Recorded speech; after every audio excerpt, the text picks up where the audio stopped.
It's Sunday night, 9 o'clock. Welcome to All Lacrosse Live. We've had some really weird weather and really weird things going on the last few days. I'm really glad you could be here with us. I'm Gary Goob in Toronto, and with me, as always, is Shawn Slaght in frigid Moose Jaw. How are you, Shawn? Frigid is being nice about it, Gary. Yeah, I'm doing pretty good. Now, when you got to start using, calculators to figure out what the Celsius and when Celsius and Fahrenheit meet, it's cold.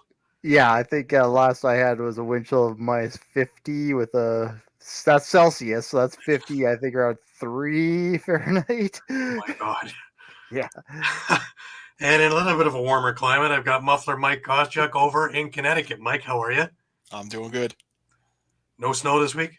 There was a small squall today, but not much accumulation from it. So, well, I was supposed to make it over to Rochester for the game yesterday, and plans changed. The little storm that hit Buffalo well enough that they moved the game, the NFL game from today to tomorrow, is still going. So I would still be in Rochester if I was able to get through Buffalo the first way. But it's been wild over there. In some areas, they've gotten over 2 feet of snow, which is just absolutely mind-boggling. Here we got about 5 or 6 centimeters, and that's enough. That's enough. That's the third one of the week, and 3 times the charm. Let's get some sunshine, even though it's about minus 10 or 12 here, which is by our standards cold. Shawn would go out in shorts. That's a beach, yeah. Kidding me? Eduardo, I don't know, man. You want to live in this stuff, eh? I'd happily trade so I could sit in my 65 degrees and have a cup of tea on my porch. But that being said, a little bit of quite a bit of sad news to start the show with. It's with extreme sadness we mentioned the loss of one of our family at the Edge of Philly Sports, Gustavo Seminario, who was part of Devereaux Sports and very close with Pat Bernard, passed away this morning. Details are still to be forthcoming, and stick with Edge of Philly, and they will fill you in with all the details. But our thoughts and prayers go to Gustavo's family at this time. Yeah.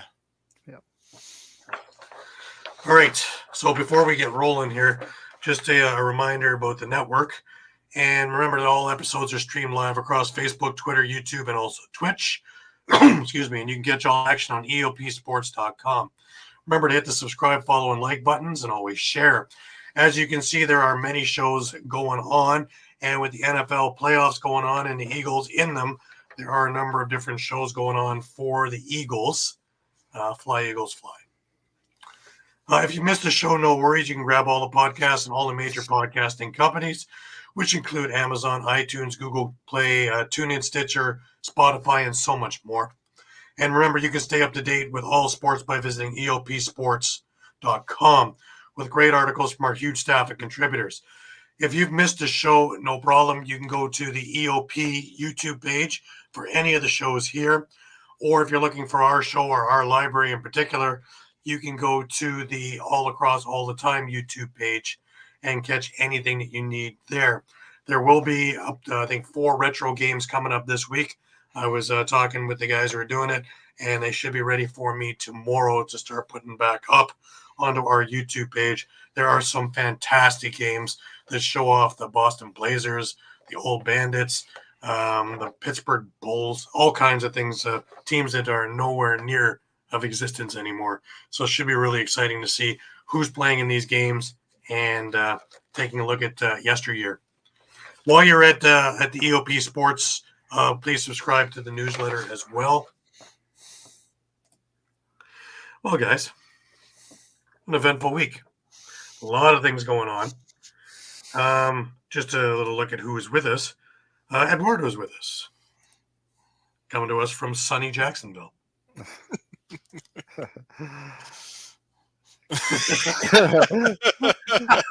That's my heaven, Eduardo. Yeah, I found out years ago that tinsel and palm trees agree with me. So,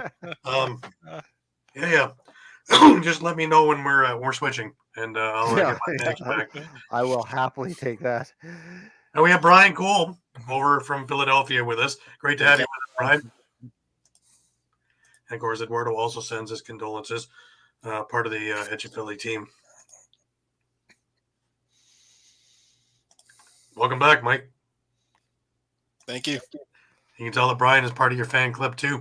So when you're traveling through Philly, he'll be one of the people helping set up chairs. All right. A few things off the top. Number one is Kurt Stiers was elected to the North American Indigenous Athletics Hall of Fame. If you remember, we had just mentioned about Gaylord Palace. So this is really a great class. Took him long enough, but it's a great class going in.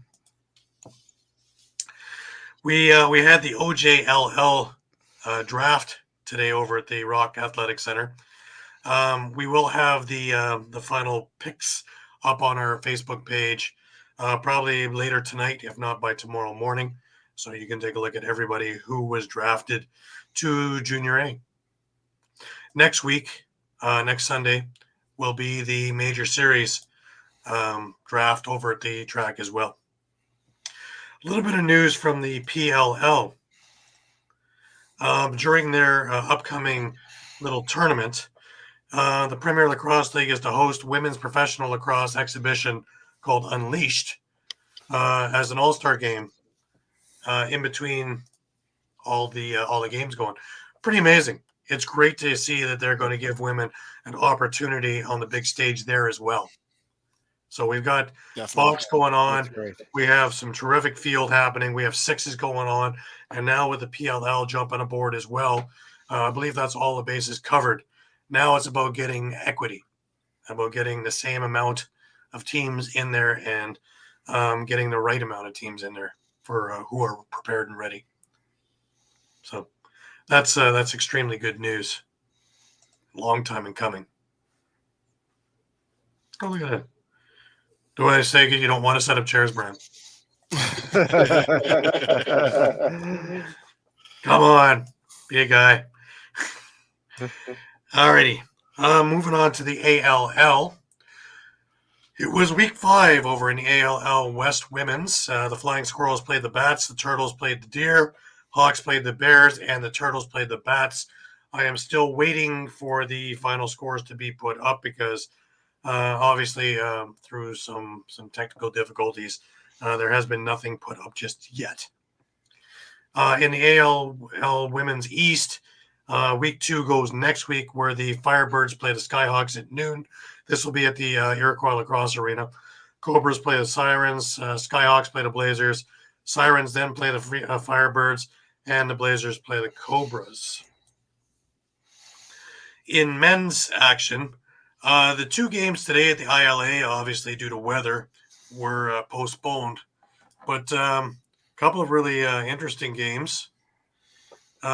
We start out with the Oshawa Outlaws beating the number 1 ranked Whitby Steelhawks 16-15. Now, in this game, this is really a tale of two. This was the Steelhawks playing 3 very strong quarters against Oshawa, leading 14-9 heading into the 4th quarter. Game seemingly in hand. However, the Outlaws had other ideas. They put together a 7-1 4th quarter, including a 6-goal run to end the game in the 4th. Gareth Hay led the way with 4 goals. Was a hero for Oshawa, scoring 3 big goals in that quarter, including the game winner with just 10 seconds left in the game. What you can just say, man? Oshawa is that good a team. I mentioned it earlier when they had a slow start that they would only be at the bottom of those rankings for a while. And when we get into the power rankings, you'll see that they are nearing the top now. In another big game over in the Rock Athletic Center last night, the Peterborough Timbermen edged the Toronto Monarchs 15-12, in which was a tale of 2 games. The first half Toronto had the game well at hand, leading 9-5 at the half, led by a couple of goals from Parker Pfeiffer and Steve Bertelli. The second half adjustments had the Timbermen take charge of this game, outscoring the Monarchs 10-3 for the 15-12 victory. Aaron Woods scored 3 times in the half. Skylar Thomas scored twice to lead Peterborough to the win. As well, the goaltending of Thomas Gazik was superb in the second half and just shut down the Toronto Monarchs altogether. And like I say, the games today at the ILA were postponed due to weather reasons. Looking at the power rankings, Paris, because their game was postponed, they are still 4-0 and sitting in first. Whitby has moved down to second at 4-1. Excuse me. Oshawa has moved to third with a 3-2 record and a very convincing win today. The last couple of games, they have been right on point, and I see them moving all the way up if they keep doing what they're doing. Oswego moved to fourth, though they didn't play. The Peterborough Timbermen have moved up to fifth, just with an absolutely terrific last couple of games. And the Toronto Monarchs have moved down to sixth with a couple of so-so games. It was another tough loss for them. They are still going to be in the thick of this. I have not lost hope with them. Both Brampton and Six Nations keep their spots at 7 and 8, respectively. Both of their games were taken care of by the snow. If we look at next week, the Outlaws are playing the Express Friday night in Brampton, which should be a great game and a great tell for how Oshawa's going to do if they're moving up further in the power rankings.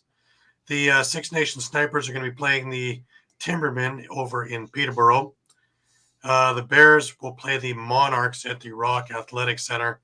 And on the Sunday, the Steelhawks and the Riverwolves are playing a battle for first place.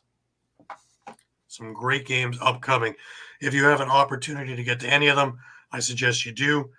Fantastic action at low prices, and you are going to see a lot of future NLLers there. Just to take a look at the couple of games that were in the ALL West. Today, the Blackfish beat the Grizzlies 14-13, and the Sea Spray beat the Eagles 11-9 in the late game. Well, guys, that brings us on over to Pick'ems. And what a wonderful time we had there. Not a great week. Pat had a rough week. He went 1-6. I had not a bad week. I could have had a better week, I think. But I held out hope. And that killed me every time. 4-3. Muffler Mike went 2-5. I'm taking a couple of chances. I loved his thinking, but it just didn't work out. Shawn 3-4. Eduardo was up with me at 4-3. If we look at the year to date, Shawn is up in this little log jam of ours, 22-15, followed by Pat, myself, and Eduardo at 21-16, and Mike hovering around the 500 mark at 18-19. It's always next week, Mike. Yep, plenty of season left.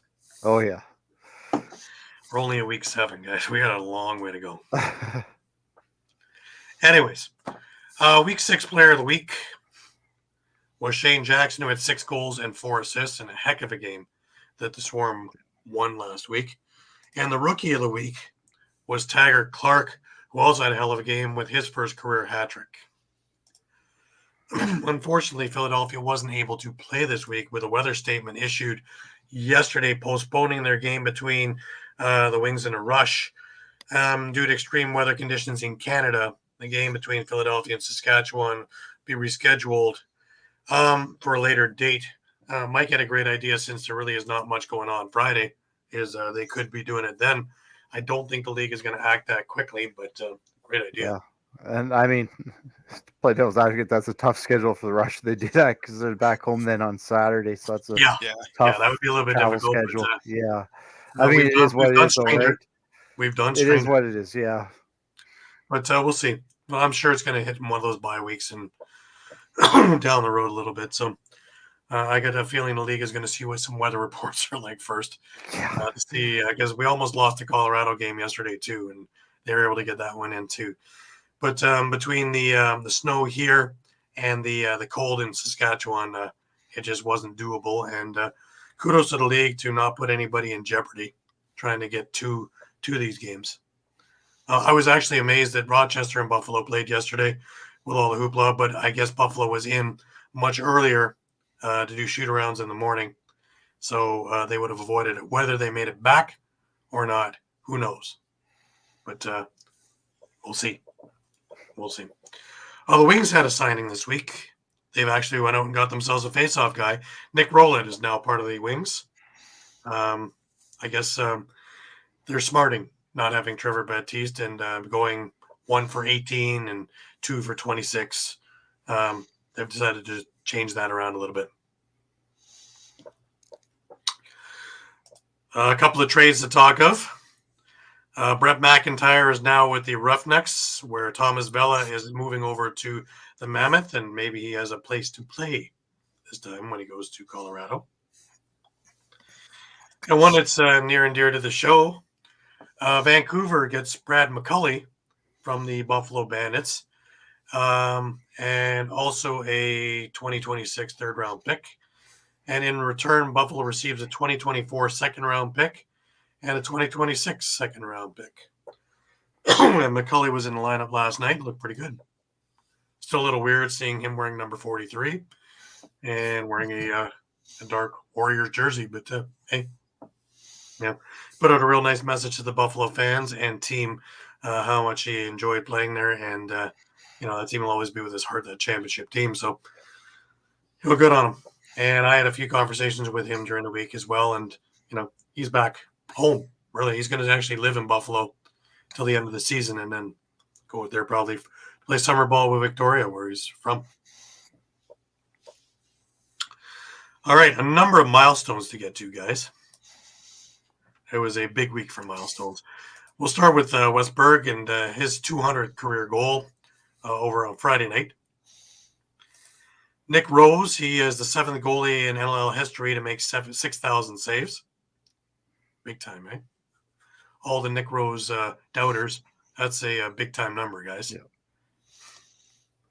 Speaking of big-time numbers, Matt Vince, for the couple of records he didn't already hold, one, he passed through the 15,000 minutes played thing, and also had 150 regular wins with the win yesterday. First goaltender in NLL history to have 150 wins. As well in Buffalo, Tehoka Nanticoke got his 100th career point yesterday. Chandler Rogers, interestingly enough, with 200 points, playing most of his career as a defenseman. Now, this is in his 100th game as well. Again, very impressive numbers. And a couple of really fantastic goals on Friday. We have clips, and we'll talk about that in a little bit. Jackson Nishimura, 300 career loose balls. This is a big one also. Eli McLaughlin had 236 goals, which now puts him first all-time on the Colorado Mammoth franchise leader, ahead of John Grant Jr. With 235, and Brian Langtree with 230, who are number 2 and 3 on the list. That's a big achievement. Some good company there. Yeah, absolutely. When you're beating Junior for that record, that's huge. Yeah. Zach Courier, under 1,000 career loose balls. Pretty amazing. And the big one here, Jay Thurmbeer, 3,000 career faceoff wins, first in league history to do that. Wow. Pretty awesome, guys. Yep. These are some pretty amazing highlights, milestones. All right, we had a busy week in games. Let's start right away. We'll go into Halifax. And, Toronto eked out a win.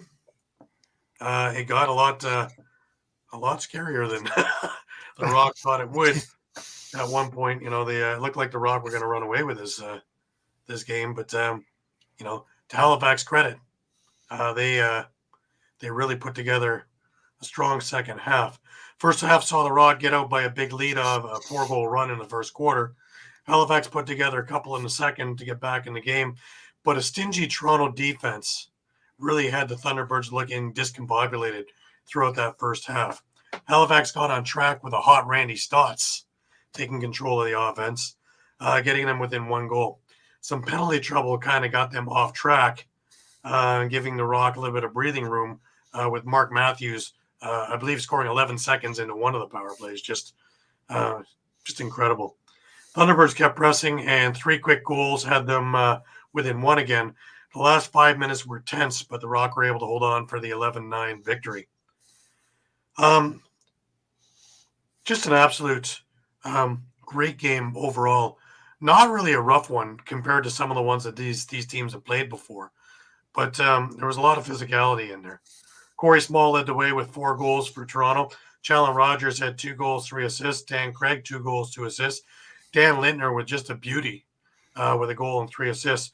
For Halifax, Randy Stotts with 3 goals and an assist. Clark Peterson with 1 goal and 3 assists. Ryan Tarafenko with 2 goals and assists. Jake Withers was dominant on the faceoff dot and had 1 goal off the faceoff. Just altogether a very, very strong showing from Toronto, who is staying perfect at 4-0. Really, Halifax is just a little bit of bad luck here and there, a couple of bounces here and there. They have a habit of, digging themselves a little bit of a hole and then, trying to get out of it. And, playing against teams like Toronto, playing with teams against Albany are very difficult tasks to do this. We have some clips of the game, and let's jump to it. Burns working it around Benesh. Watched by Sheldon Burns. Back in the Toronto lineup tonight as well, in the absence of Jubenville. As Dawson Thied goes up against who many consider the heavyweight of the league. Toronto not giving him much on that look. Here comes Mazuka in transition. Stop, Hill, rebound. Flying right by was Bushi. The Rock are going to get back to it. Courtesy Weir. Back at one another. Those two captains, no love lost in a gritty battle so far tonight. Halifax on the outside. Peterson dance first. Shoulder stop. Rose didn't know where that was after it went airborne, but that was a tidy shot from Kurst. That Kurst throws that in his wrong hand, goes lefty. You're pleased with your performance, but it's the offense that's got to look in and figure things out. I bet you how fast and furious this defense. You even heard Challen Rogers. Good battle, but Cree misses Withers. Can he go back to back? At the last moment, that shot fought off. Kearney picks up for the Toronto Rock. Here comes Zach Kearney. Followed by the Dolphins and Chiefs. Coverage begins at 4:30 Eastern, 1:30 Pacific on TSN and CTV. Swim, take it to the rack, switch hands, and barely like that. I'll say that means that face-offs matter. What an individual effort. Hill contorted himself to make that save. And the Thunderbirds come up with a loose ball. What a battle! And look who it is, Ryan Benesh. Well, the sound wasn't quite with the video, but as you can see, the highlights. The one thing I neglected to say was at the very end, with Halifax with their goalie out, Mitch DeSnew took it down to try and get an empty net goal, and Clark Peterson made one of the greatest saves I had seen in a while. That went down the other way, and Challen Rogers did the exact same thing the other way. Who needs a goaltender? He really didn't, pretty amazing stuff, and that Jameson goal diving from behind, that was just incredible. That's beautiful, yeah.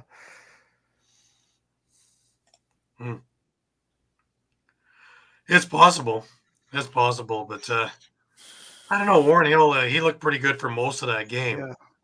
Yeah. He's had some rough outings the last couple.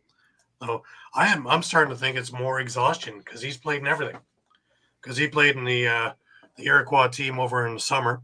He played with Six Nations all through the summer for the Mann Cup, and now he's directly into an NLL season. So you got to wonder if he needs a little bit of relief, just to get a little bit of a rest spot in there, because he's not looking like the Warren Hill of other years. I was going to say, like Warren Hill, I wouldn't throw the towel in just yet. I don't think I agree. I think maybe just a break, maybe just give him a couple of games off even. Yeah, because the other question is who's available right now. Yeah. True. To get. True. Well, you can look to Rochester. They have about 11 goalies now. Buffalo still has 4 or 5 of them. And Alex Bouquet's still in the market, guys. Just saying. Yeah, well, same as Ward. Yeah, Wardo's not looking well at all. No. I'm with Shawn in this thinking I think he's hurt. Yeah, I don't think he's 100%. I don't think that's anybody's releasing anything, but he's just not the Dylan Ward of what we're used to seeing. And I don't know if the summer again took it out of him, because again he played for Canada over in San Diego in the Worlds, and then he played the PLL and was hurt there, and he was hurt in that last game as well. So I don't know if he is healed from that, because remember they had to pull him off in the championship game with a leg injury, I believe. So I'm just thinking that he's just not the Dylan Ward that we know. So it's a good point. Let's move on to the surprise of the week, guys. The surprise of the week, of course, was the Las Vegas San Diego game, where Jack Hanna records 4 goals and 2 assists as Desert Dogs upset the Seals 10-8. Yeah, crazy game. And I mean, credit to Las Vegas's defense on that one. Dane Dobie was only held to 1 goal. Dixon was held completely off the I should say completely off the score. He had 3 assists, but no goals. West Berg was most of their offense with 4 goals and 2 assists. San Diego was 4 for 6 on the power play, but that's where they got most of the production was on special teams. When it was 5-on-5, and mostly garbage time too, right? Yeah, this game was over when they were putting those things in. Yeah, and kind of looking at Las Vegas, Zach Greer again. He's getting better with as he gets older, I guess. 2 goals, 6 assists. Jack Hanna, you said 4 goals. Rob Hellier had a goal and 4 assists. Their offense is starting to click a bit more, at least in that game. And the shots were dead even, 48-48. So, I mean, who's going to come up on top in the goaltending? Landon Kells looked pretty good. Again, there's still that question mark. Is O'Reilly the guy in San Diego? Yeah, well, it's funny because he did make 37 saves, but he just didn't look comfortable at any given point in that game. He only gave up 9 or whatever. Yeah, and the one empty. But it just didn't. He didn't look comfortable, and I thought that was the most comfortable that Landon Kells looked, because granted, a few goals went in with under 5 minutes to go in the game. But for 40 or for 55 minutes of that game, he controlled what was going on. Yeah. And kind of like we talked to, again, you looked at late in the game where once San Diego gets down and things aren't going their way, you see it, especially guys like Dobie, where they start losing their cool and start losing their tempers and start taking dumb penalties.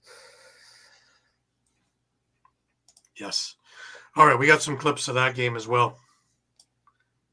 You cannot go back. You also have 8 seconds to get it across in indoor lacrosse. He tries to shovel it in. Winds up staying with the Desert Dogs. I'm not sure if Whip realized that the shot clock has been reset there. Works out here for Vegas. To a nice early start. And a bit of a different look on that man advantage, too, as they brought out Kyle Jackson and Trey Leclerc. No Austin Stotts on that man up. I don't know if his stick was still being repaired. It looks like he's... Recently, what we might be looking for in terms of a response from San Diego. Swim move, Hanna, showtime! So another fresh 30.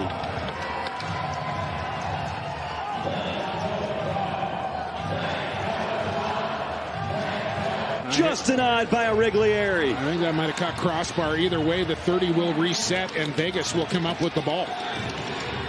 Penalty just about over here on Ritting. On his 5-on-4. Stotts thinking about it. Now Wesley Bird. It's Curtis Dixon. Cleared by James Barclay out of Toronto, the 28-year-old. Rock solid all night for Barclay.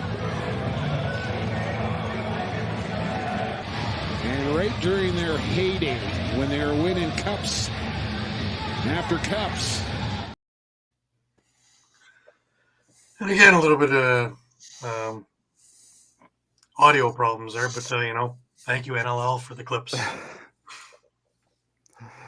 And an interesting note for that night, it was Wayne Gretzky jersey night, and Yep. I guess it was a great one for Las Vegas that night. Yeah. Great one for the great one. Yeah. Oh, God. There you go.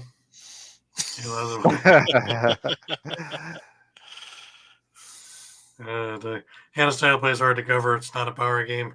The game is almost pure Dodger. It's true. He had a lot of swim moves, man. That's good description. Yeah, absolutely. That is the leader of that thing. Yeah, and Jax has been looking more and more comfortable in that box game now. Like, the officiating was unique. Well, I'm about the San Diego games, right? Yeah. Hey, just before we go any further, I just want to remind everybody that this part of our show is brought to you by Dolan's. All right, guys, when you're staying local and you want to watch a great game or just hang out with some great people, make sure to go to Dolan's Bar at 24 East Sellers Avenue at Ridley Park. Right off of I-95, south of Philadelphia Airport, Dolan's Bar is the place to be. Great music, great times, memorabilia giveaways, great drinks, and even better food. You never know when a former Philly sports icon walks through the door. You got to go to Dolan's, 24 East Sellers Ave at Ridley Park. Tell PJ that EOP sent you. Go to dolansbar.com or follow them on Twitter, Facebook, Instagram, or even TikTok. We'll see you there for the game. Absolutely. Absolutely. So what we're going to do, we're going to go over to the Mike. This is for you. Best record in the NLL. Most team goals is 79. Simmons leads the league with in points 37. Simmons and Kurtz 1 and 2 in rookie scoring. So Albany heads into Georgia, and we're thinking that it's going to be one of those nip and tuck kind of games. And really, it didn't get close till, this is about as close as it got. 12-8 for Albany to stay perfect. Firewolves get goals from 9 players to improve to 6-0. Thompson has a hat trick in the loss.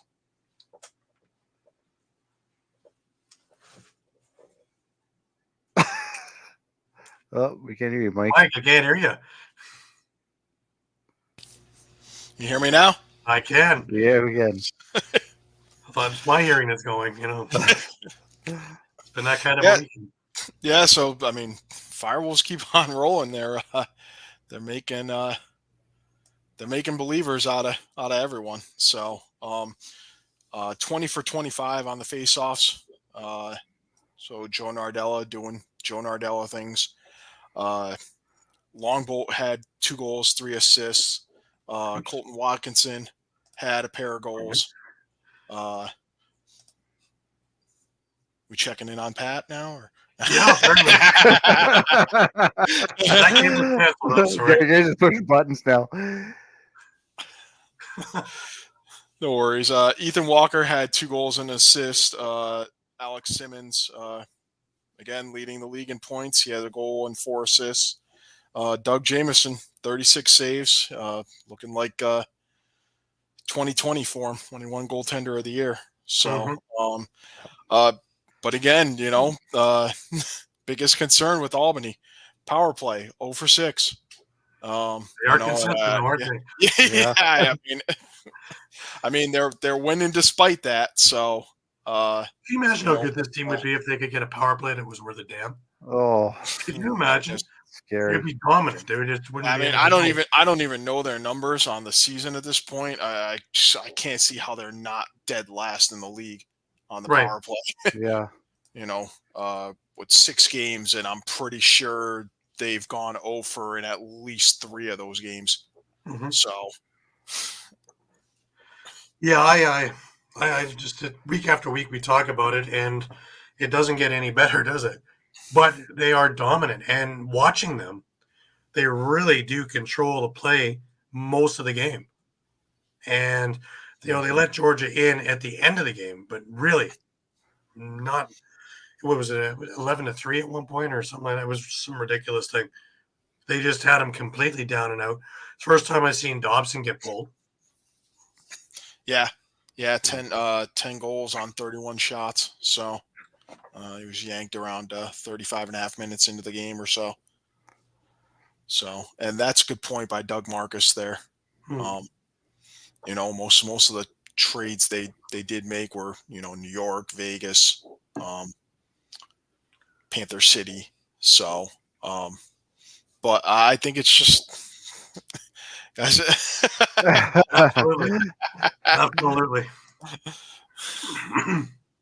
I mean, that's the point I was going to make. And he just declined the penalty. Yeah, that's what I was going to make when I saw Albany and Saskatoon. I mean, that offense, like, I don't even know how a defense can even get set the way they move the ball. It's like you blink and it's another guy's stick, another guy's stick. It's something fun to watch. And and Eduardo, he made that point during his pick'ems, was that they control so much of the tempo of the game. Very, very true. Yeah. And this was another one where they just absolutely took care of everything in that game, and Georgia really wasn't able to come up for air. Yeah, and that's something that I was going to say. That's something the broadcast team noted. You know, by the time the second half started, they were like they just look flat last night. So you know, Lyle got a hat trick and an assist. Brendan Bomberry had 2 goals and assists, but supposedly he's dealing with an injury and he was kind of fighting through something last night. Andrew Q, 1 goal and 2 assists. They kept Shane Jackson out of the net. He only had 4 assists. So, which to most would be a great night, but the way he's been going, it was sadly missed because, you know, you take a look at what he normally does, and well, that's what was missing from the final. Yeah, and you could just see, you know, you know. But the transition game wasn't anywhere near what it's been the last few, and their defense looked ordinary, which was the same defense that absolutely stymied Buffalo for the night. Yeah. So that's definitely interesting to compare and contrast there. Well, I'm not sure what kind of audio. I mean, they are 4-2. They are 4-2. So again, you know, and the harder quote unquote part of their schedule is the first half. Well, it's now they're playing Toronto this week, right? So that'll be the key matchup. If you know, and if they, you know, if they can pull off, you know, a win against Toronto, and I think that's the only time they meet this season, if I'm not mistaken. Yeah. You know, they keep getting, you know, even if they can go, you know, hey, couple wins and a loss, and they can get to that final 5-game stretch where they're all at home, you know, and if they're looking like they're, say, 9-4 or even 8-5, that's going to be huge. Yeah, to have your final 5 games at home, you know, the whole last month of the season basically, is all home games. So.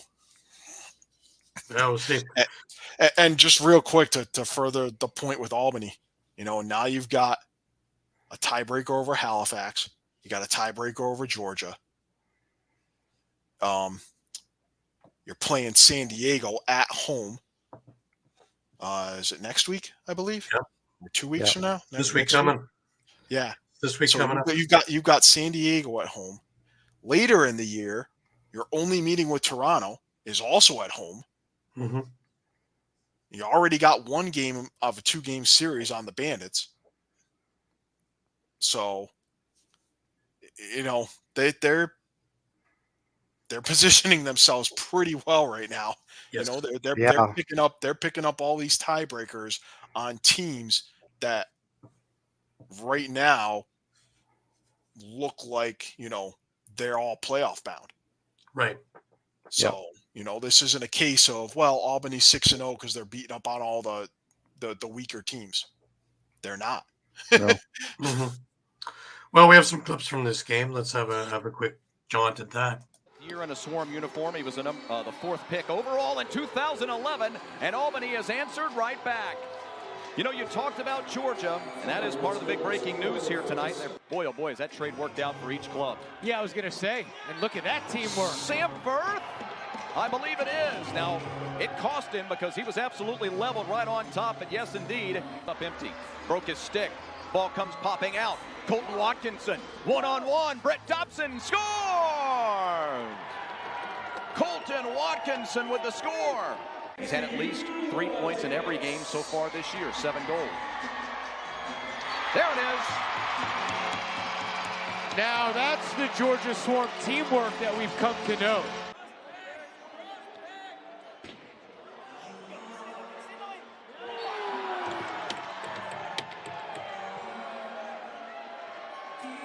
First team to 6 wins, and they'll hold on to first place in the unified standings. Oh my! Oh, baby! Ethan Walker! Do that for the young guys on his team. Great stuff, Lauren. Thanks so much. Oh, that one sneaks through! Another one sneaks through. Look at Jordan McIntosh on the left-hand portion of your screen. Just Shane Jackson, who was on an MVP-type pace, entering the ball game. There's Lau Thompson. The first goal of the night. Throw one through traffic. Around the cage to the back. Now the diving shot on Jamison, and it gets through. It's his career. 9:20 mark and winding. Shot gets past Goodleaf. Interestingly, they had Goodleaf in net to finish off that game. I listen to Georgia games for the announcers myself.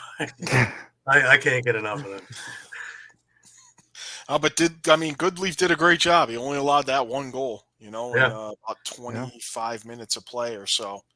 So, I mean, he allowed the Swarm to make it a closer game, than it probably should have been. Well, yeah, and again, a lot of those goals came in more or less garbage time too, because that game was pretty much, the writing was on the wall through the majority of that second half. Yeah, they were up 10-3 at one point. Albany, they just looked not good. Don't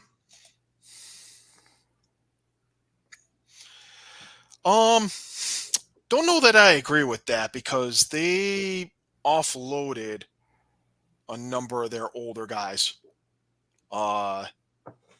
Soroketi's not with the team. Brett Manny retired. John LaFontaine signed elsewhere. I think Colton Watkinson's their oldest player, and I think he's 30 or 31. Right. So they actually have one of the younger defenses in the league.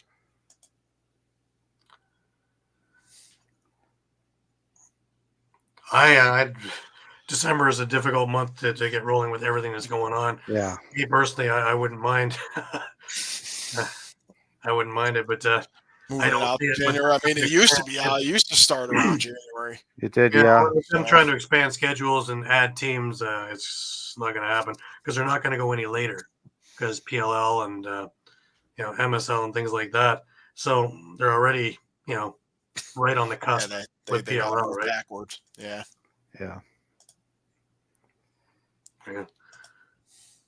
Well, the defensive thing. Alrighty. Let's move onward, shall we? So the next game on the docket, we had Panther City in New York. And, Crawford nets 3 goals, 3 assists. PCLC holds off Teat, 4 goals, 2 assists, and Riptide. Yeah, the big breakout here was Jason Knox, Panther City's top draft pick from 2022, 4 goals and an assist. Like the stat said, Callum Crawford had 3 and 3. Jonathan Donville 3 and 2. Nick Damoud 44 saves. Power plays were nuts for both teams in this game. Panther City was 3 for 5. The Riptide were 4 for 4 on the power play. In addition to Teat's stat line, you had both Riley O'Connor and Connor Kieran, 2 goals and 5 assists each. Kyle Matisse, 2 and 4. Larson Sundown had a pair of goals. And, of course, we already talked about Jay Thornbert, first player in history to reach 3,000 face-off wins. Mm-hmm. So, but, Panther City, again, I kind of said it in my pick 'em, The reason I went with Panther City is because I'd seen them keep games close and I'd seen them make comebacks. And that was something I hadn't seen from the Riptide, more than just beyond the game against Philly, the week before. So, and, I think this team is, they're definitely playing better than their record shows right now. Yeah. So I think all it's they had a couple of tough losses that really they should have pulled out. Yeah. The Vegas one was big. So yeah, and they play again, I believe, in Vegas later in the year. So that's going to be a game to watch. Absolutely, could be want some revenge there. Well, once again, we have some clips to show you, courtesy of the NLL. Will Malcolm, number 4. His brother Tony is number 2, and that's the first of the night for Jeff Teat. 2 seasons ago, he continues to blossom in this league. Donville has another. And once again, he ties it up. Over the top for a quick strike shot. I really like that little short-handed opportunity. Jeff Teat does it again. New York leads 3-2. Dunkerley this time says no. It's up top with Crawford. Donville has a first quarter hat trick. What a start. Kiernan was trying to link up with Sundown. Hustles to win possession back. What a pass! And the finish from Sundown. Jeff Teat has eyes in the back of his head. And you keep the ball in your offensive end. Those things all help as the game winds down. Lidstone to Kiernan. Yes!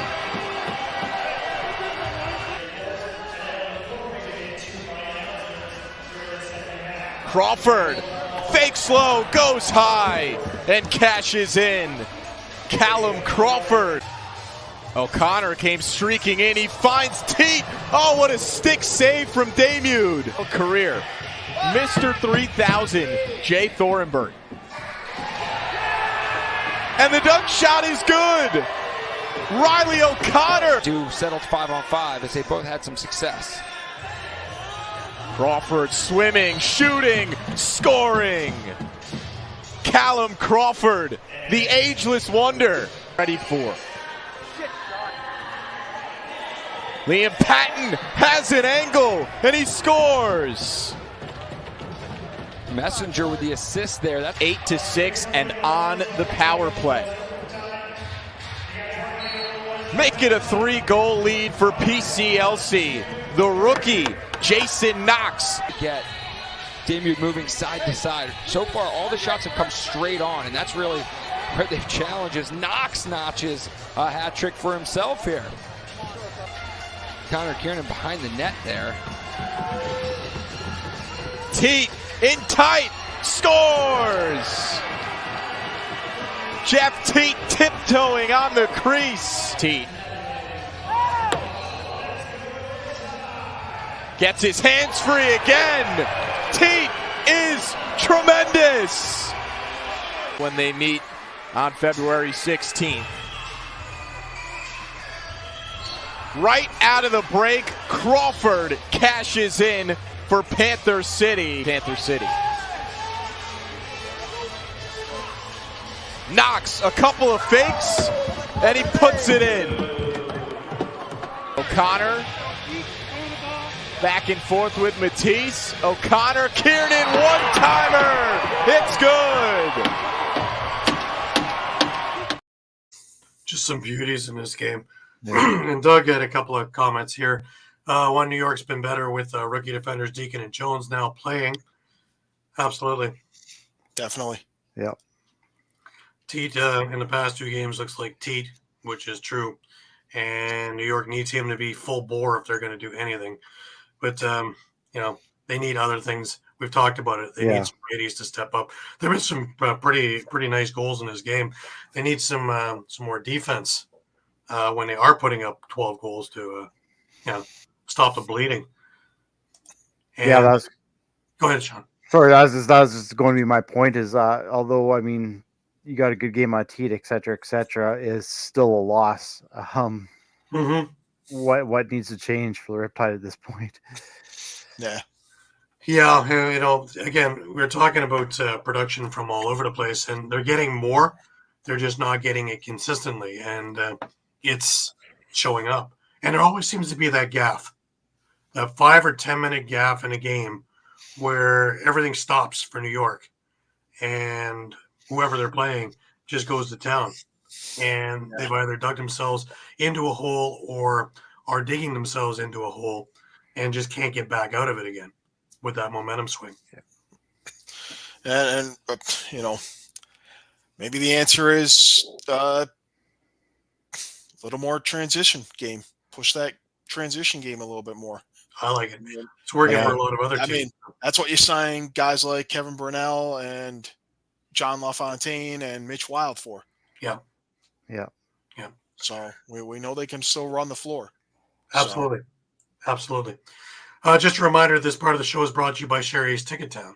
All right, guys, it's time to talk about Sherry's Tickets. Sherry'sTickets.com is easy to use and has no hidden fees. The price you see is the price you pay. Pay less and play more with Sherry'sTickets.com. Save even more by using the exclusive promo code EOP10. That's EOP10. Do not pay hidden fees and save 10%. Why use any other ticket reseller and get those hard-to-come-by tickets to the big game? If you need a more personal touch, give them a call at 610-494-5050. That's 610-494-5050. Sherry'sTickets.com also has great theater and concert tickets that are hard to get your hands on. Remember, do not overpay and save with the best at Sherry'sTickets.com. Save 10% using the promo code EOP10. That's EOP10. You'll thank us later. Sherry'sTickets.com. And Doug comes up with one more point. The wild card is Sundown. When he plays well, he gives them that spark. New York traded Dominic. Matisse can't run the floor like he used to. And they're using Matisse more as an offensive threat now anyways, right? Yeah. I definitely agree with the point about Sundown, though. I definitely like to see them kind of get him a little more involved in the offense the same way we need to see them get Austin Madronic involved in the offense a little more. I mean, he's got, I think, 1 goal and 4 assists in 4 or 5 games played now. So, right. Alrighty. Let's move our way over to the snow zone and the Rochester Buffalo game.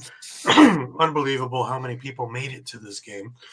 Burns, big night, 3 goals, 3 assists. Keys Bandits to a comeback win.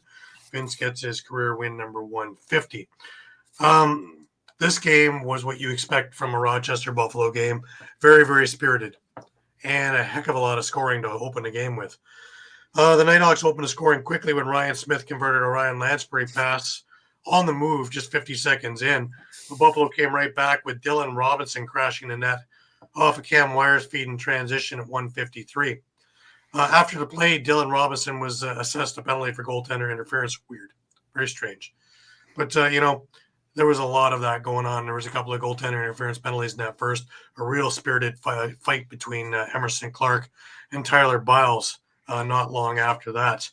Rochester regained the lead on the power play with Ryan Smith's second goal of the night. Fired a laser into the corner, beating Matt Vince out 2-13. Buffalo then rhymed off 3 goals in a row, and this was a total game of runs. First was Chris Kluche converting a Dane Smith pass from the left wing at 4:36, followed by Kyle Buchanan just 10 seconds later in transition. Josh Byrne added a power play goal, just wiring a Chris Kluche feed from the top to the top corner past Riley Hutchcraft. Kyle Waters got the Nighthawks back on the board, scoring from the outside off a Thomas McConvey pass. But Tohoka Nanticoke answered right back, converting a Chris Kluche feed all alone in front of the net over at 10:40. Rochester finished the quarter with a flurry. Their little run happened, a 4-goal flurry. Matt Gilray scored in transition off a rebound from in front off of Kyle Waters' shot at 11:12, followed by Waters himself scoring his second of the quarter on a delayed penalty. Waters still scored off of Connor Fields' pass at 13:03. Fields then added a goal with a laser shot to the short side of Matt Vince off a Ryan Lansbury pass, followed by Thomas McConvey scoring with just 2 seconds left in the quarter off a Ryan Smith pass. It was 7-5 Rochester at the half. Second half, Rochester increased the lead with Ryan Smith scoring again off a Thomas McConvey pass, which is just a great individual effort. Buffalo then answered with 3 of their own. Brandon Robinson converted a Kyle Buchanan pass from in close, followed by Nick Weiss scoring a transition goal off Steve Priolo feed 26 seconds later.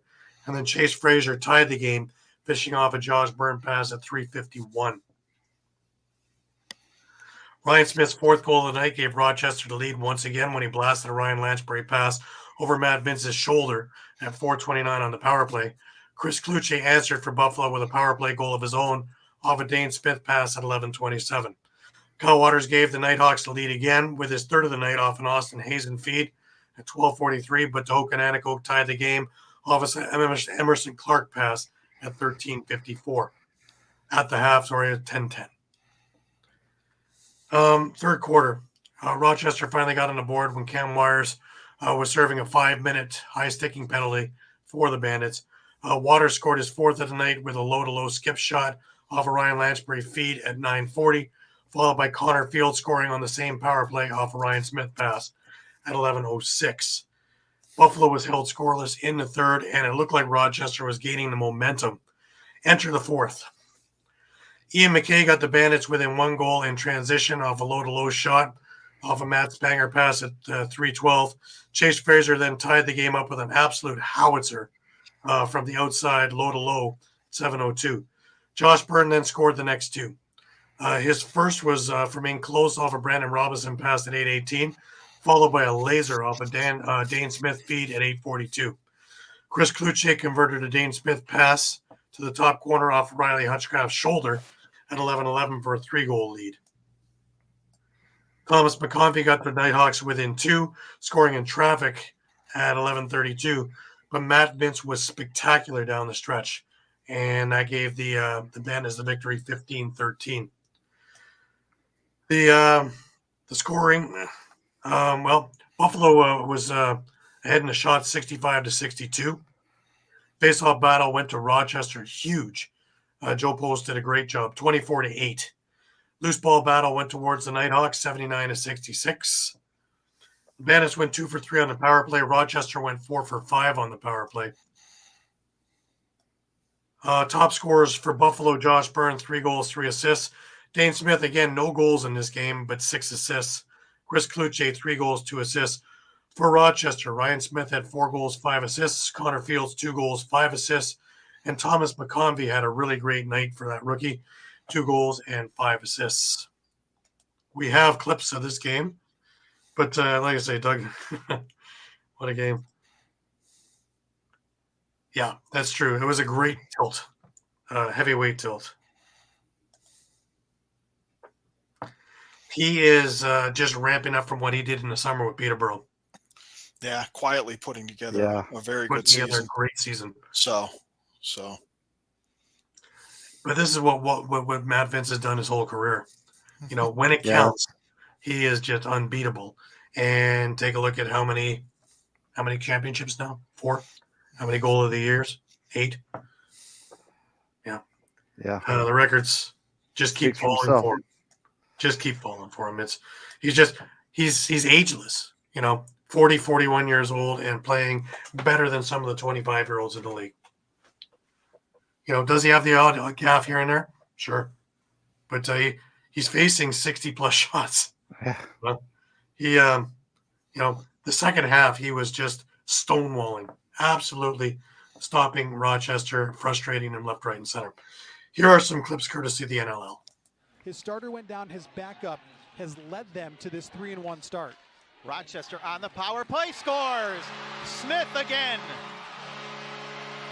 On a penalty on that. Byrne over Kluche. Back up top. Byrne shooting. He scores. Josh Byrne picking that upper left corner. 4:26 to go, 4-3 Buffalo. Fed in front of the net, that's deflected wide. It was intended for Kluche. Picks it up, gets in front, Nanticoke scores! So he didn't get a back check. Fields, over now on the far side, Waters, shooting, scores! We're tied at 5. Got it over, and now Dane Smith will go to work. Dane Smith, near side to Byrne, across on the far side, the shot, he scores! Chansbury to Smith, shooting, he scores! Ryan Smith with number 4. Smith over to Kluche, grabs it off the near boards, back up top to Byrne, now in front, Kluche shoots and scores! We are tied at 9. Austin Hazen has it, wanted to shoot but gives it to Waters. Waters winds, fires, scores! Nanticoke shooting, he scores!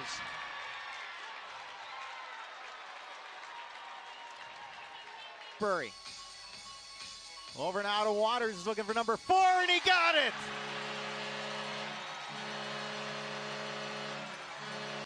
And Rochester with a 1-goal advantage here, and Connor Fields scores!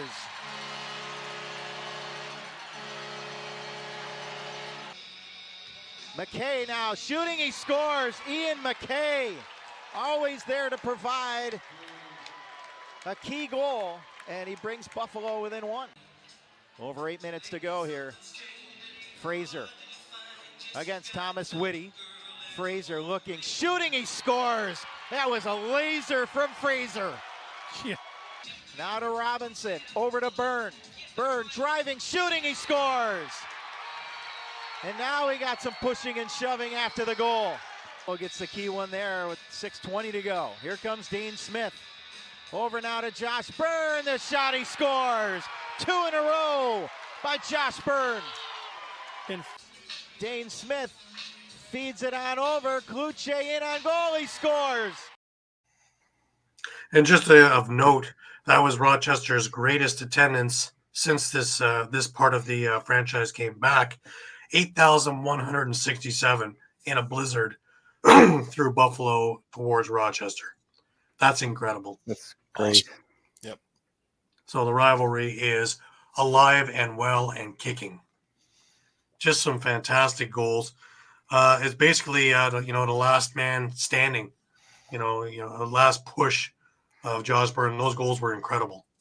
That first one that he scored, short side on Vince, was just jaw dropping. And of course, the fisticuffs and all the other little things that went on throughout the game. It was a rough game. These teams definitely don't like each other. They play each other in 3 weeks again. So that should be interesting over at KeyBank Center. When Buffalo's offense clicks, usually 3 passes and then a shot on goal. Yeah, and it's funny because Buffalo, if they're successful, they score in bunches. If you get Buffalo to score 1 here, 1 there, you're generally a victor in this game. But when Buffalo starts putting together runs, they put together 3 separate runs in this game. A couple of 3 and 1 of 5. And that was the difference in this game. Timing. And again, Matt Vince. When Matt Vince is locked in, good luck. And he is controlling the defense and getting the shots that he wants to get. And when everybody's on the same page, you get what you saw in Game 3 of the finals last year. And an absolute stifling performance. Here it was a little rougher start, 10-10 at the half. And we're looking at, maybe having 40 goals in the game. But the goaltending and defense took over in the second half for the majority of it. And then the Buffalo thing.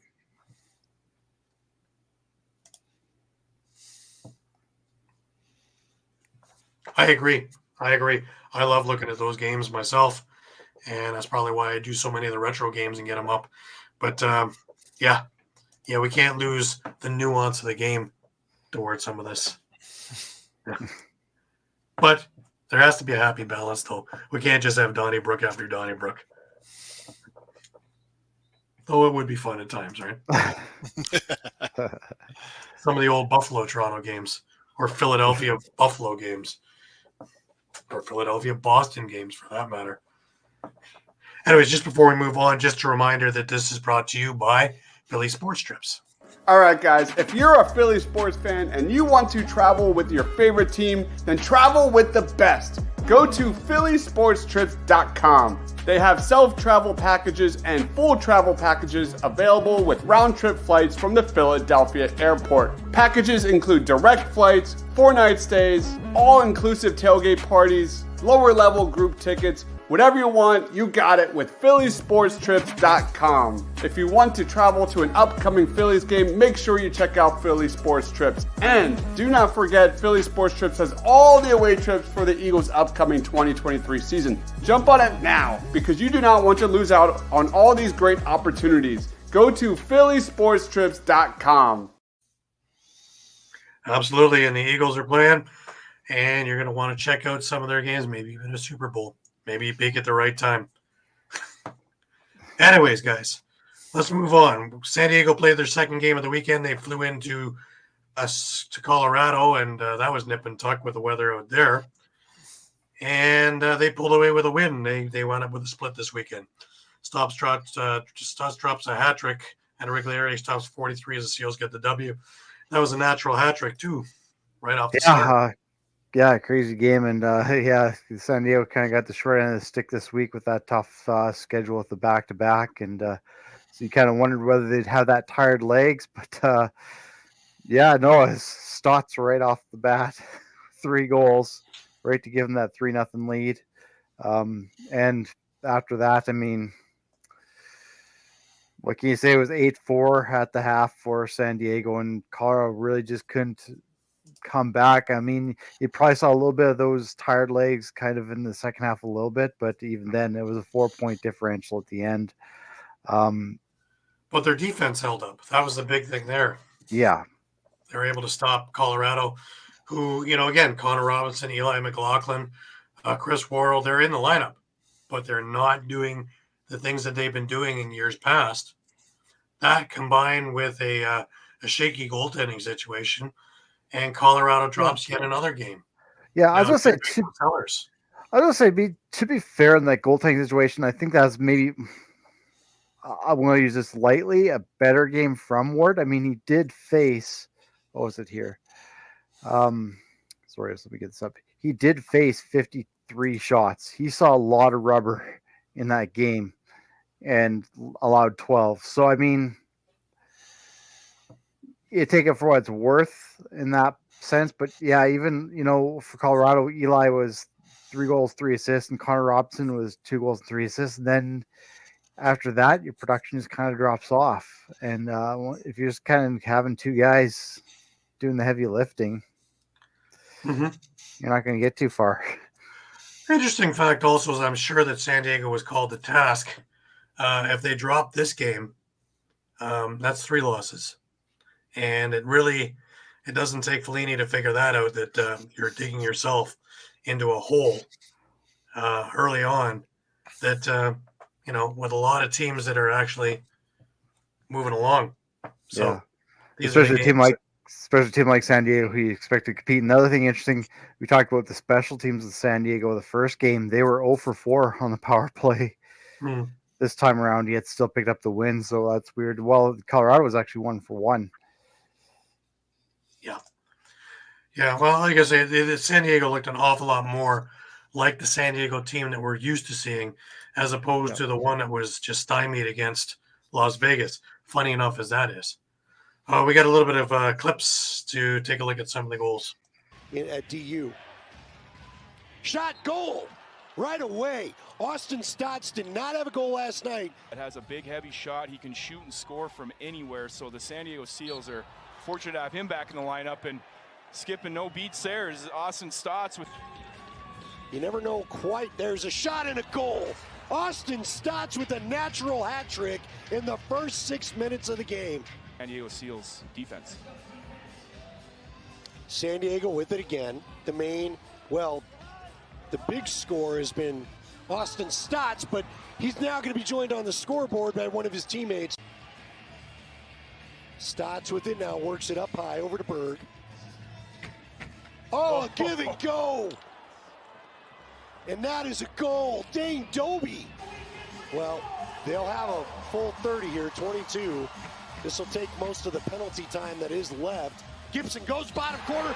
There's what Jamie Shuchuk is looking for, and it's a goal. With this offensive crew, and I kind of disagree with them. And there's a rocket by Connor Kelly. That was more like a pop fly in baseball. They should have had time to react to it. Back O'Keefe, he shoots, he scores.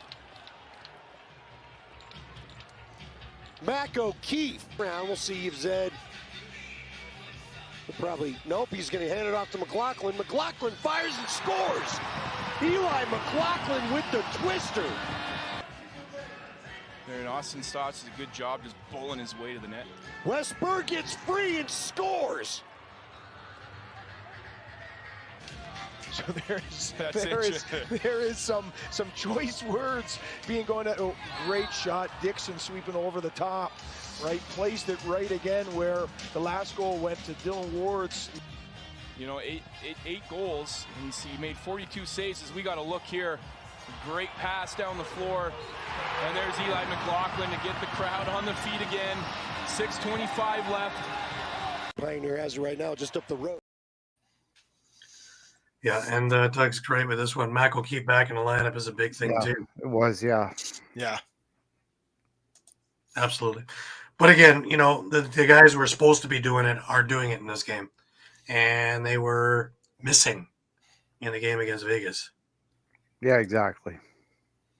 So a little inconsistency from San Diego, but let's see how that all plays out. They have some tough games upcoming too. And they have Toronto at the beginning of March as well. And Toronto has that back-to-back weekend. Vegas one night and San Diego the back end. So they get just as much fun as San Diego just had this weekend. Yeah. So, yeah. With all the bye weeks, it makes me wonder. Anyways, but at least I guess in that respect, the West Coast trip would be all side by side in the same weekend. So true. All right. That brings us to the Calgary-Vancouver game. Tally's 5 goals and 2 assists. King had the hat trick. Delbianco Styles 48. As the Roughnecks roll over Vancouver 14-7. It's funny though, because when you look at the stats in the first quarter, Vancouver put up a good fight. It was 5-4 after the first, and then Vancouver went on the town partying, and they never came back because in the second quarter, Aaron Bold looked like he was having a rough night. He was having a hard time with most outside shots. And this is when Tanner Cook took over.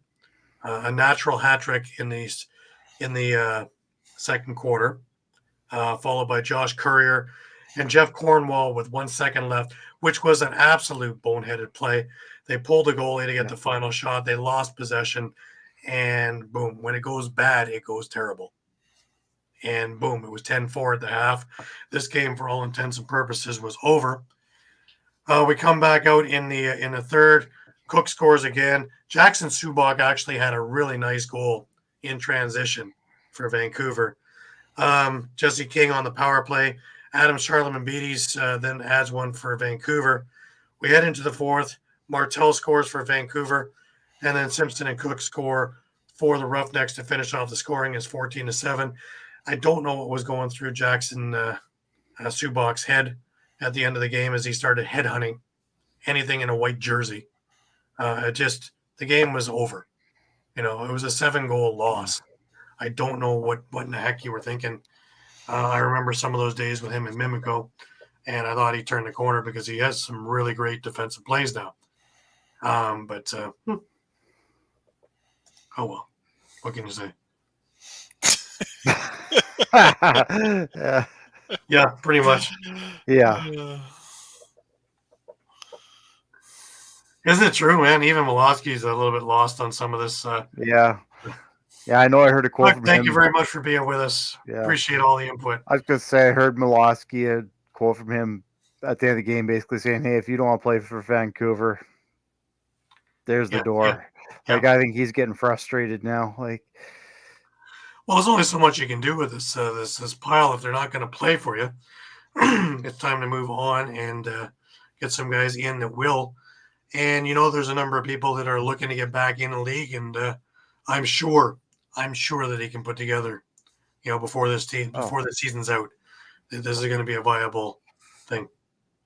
Anyways, here's some clips from the game. At center, and now Tyler Pace looks for King on the right down the pipe, and he scores. Jesse King, who has such a knack for getting the first goal of the game. It was Zach Courier, who we spent a few seasons with in Calgary. This is the other Courier of the Josh variety, who makes it 2-0 Calgary.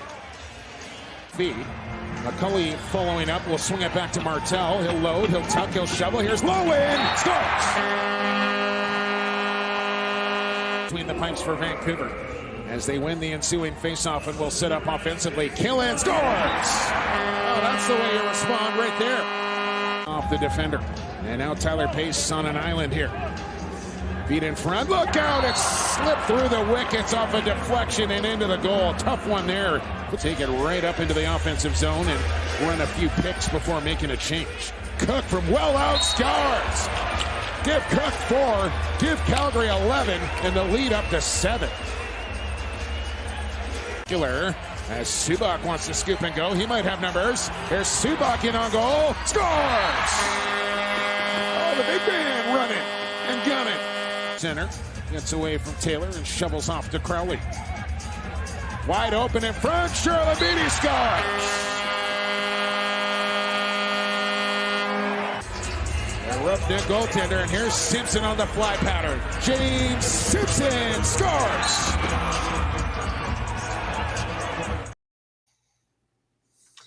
And that was the week that was. Vancouver, man, I hope they right the ship, because I think they can do a lot. You take a look, that was a country night, and the fans are flocking. They're getting good attendance in Vancouver, so you don't want to waste all this. No. 8,600 was the attendance numbers for this game. This was unheard of a few years ago. Yeah. Yep. So you don't want to waste, good efforts and good attendance and good evenings. And they were having a lot of fun, man. They were singing along with their songs and doing their thing, starting the waves and really getting into it. And unfortunately, Vancouver, the team, laid an egg. So let's hope that they come up with a little more spirited effort in their next game. Just before we get on to the recap of what's coming up, just a reminder that this part of the show is brought to you by Sue Me Dog Mike. David R. Cherry. All right, guys, let's talk about Cherry Law Firm. If you get hurt at work in a motor vehicle accident, personal injury, or affected by criminal law, you got to call David R. Cherry of the Cherry Firm. Call 610-565-0300 or go to cherryinjurylaw.com. Let David R. Cherry fight for your rights. Again, that number is 610-565-0300. That's 610-565-0300 or go to cherryinjurylaw.com. Let David R. Cherry fight for your right. Absolutely. And with a lot of these tailgates coming up for you Eagles fans, keep that number in your pocket and Mike him in hand. You may need a lawyer. You may need him. If you don't, it's not taking up any room in your wallet. Anyways, let's take a look at what's upcoming, guys. We have the New York Riptide going into the Buffalo Key Bank Center Friday night for a tilt.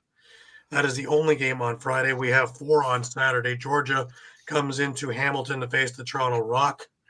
San Diego and Albany in a slobber knocker, if I ever must say so.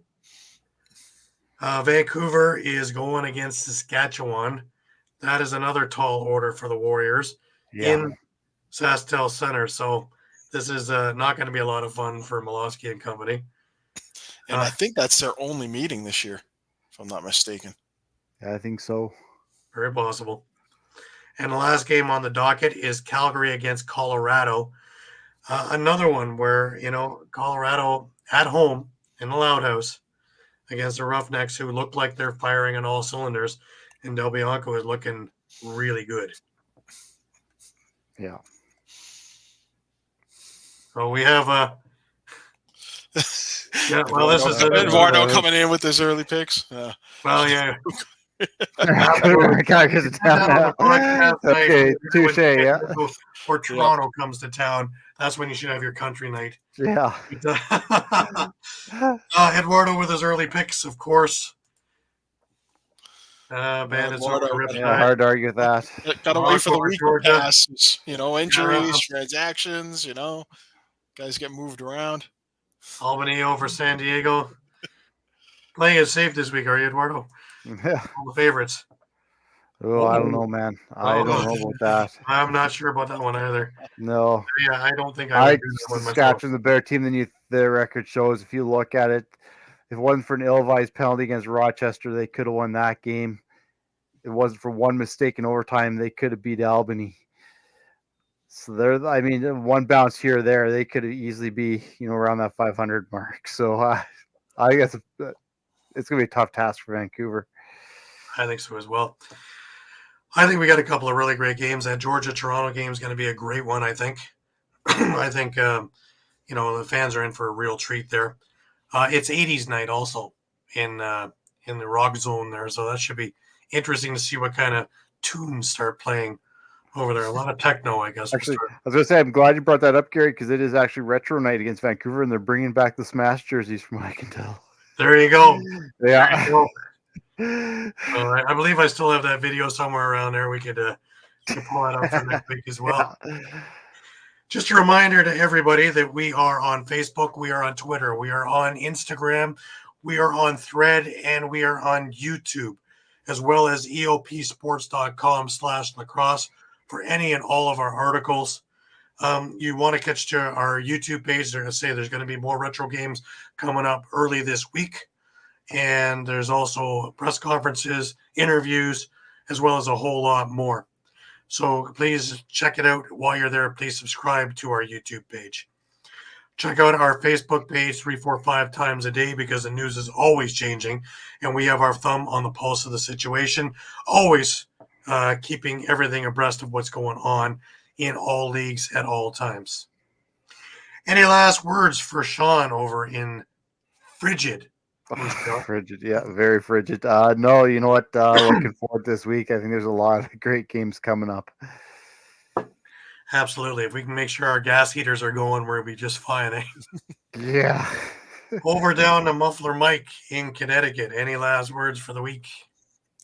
Yeah, I think as things start to heat up, we're a third of the way through the season now, so there's definitely been some surprises, and I think there's going to be more to come.